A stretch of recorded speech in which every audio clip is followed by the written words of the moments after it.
ঈসা আলাইহিস সালাম দাজ্জালকে মারার পরে আরেকটা প্রজাতি বের হবে, এর নাম ইয়াজুজ আর মাজুজ। নাম শুনেছেন?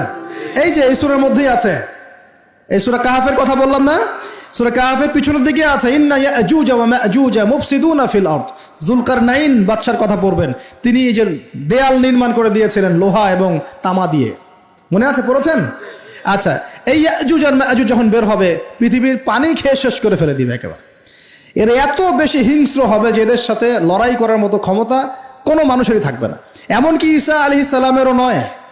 ঈসা আলাইহিস সালাম তুর পাহাড়ে চলে যাবেন মুসলিমদেরকে নিয়ে, তুর পাহাড়ের ভিতরে মুসলিমরা সেখানে লুকিয়ে থাকবে, পৃথিবীর মেসাকার অবস্থা হয়ে যাবে, পৃথিবীর পানি খেয়ে শেষ করে ফেলে দিবে, একদম হিংস্র প্রজাতি। তখন ঈসা আলাইহিস সালাম আল্লাহর কাছে দোয়া করবেন, আল্লাহ এই বিভৎস এই জাতিকে ধ্বংস করো।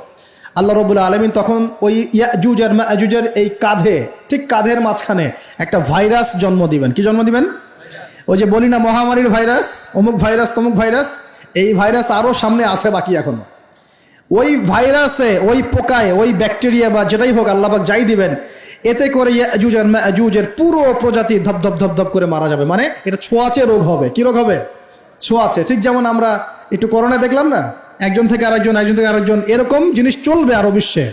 আর এখনকার নতুন রিসার্চ হচ্ছে ওই সাইবেরিয়া অঞ্চলের যে বরফগুলো আছে না, ওর নিচে এই 1 লাখ বছর, 1.5 লাখ বছর, 2 লাখ বছর আগের ভাইরাসগুলো নতুন করে জায়গা শুরু করেছে এখন।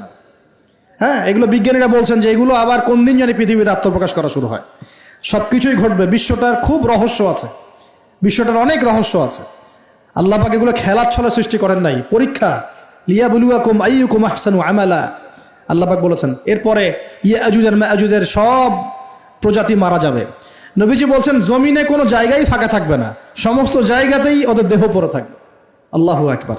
এরপরে ঈসা আলাইহিস সালাম আল্লাহকে বলবেন, আল্লাহ জমিনটাকে পবিত্র করে দাও। আল্লাহ পাক কি করবেন জানেন?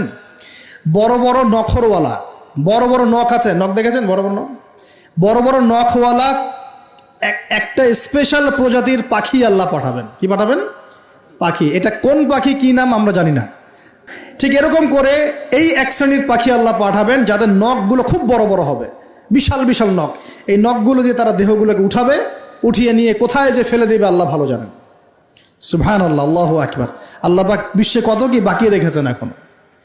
এরপরে আল্লাহ পাক কি করবেন জানেন? আল্লাহ পাক বৃষ্টি বর্ষণ করবেন। এত বেশি বৃষ্টি হবে, এত বৃষ্টি হবে, জমিন ধুয়ে পরিষ্কার হয়ে যাবে। হাদিসে আসছে জমিন একদম চকচক করবে, জমিটা পরিষ্কার হয়ে চকচক করতে থাকবে। এরপরে কারণ ওই ভাইরাস তো ধুইতে হবে না, ভাইরাসকে ধুয়ে সাফ করতে হবে। তারপরে ঈসা আলাইহিস সালামের সময়ে বলা হচ্ছে, তার সময়ে একটা ডালিম, ডালিম দেখেছেন কিনা? আনার ডালিম, এই ডালিমের যে খোসা হয় না, এই ডালিমের খোসার নিচে একটা পুরো পরিবার আশ্রয় নিতে পারবে।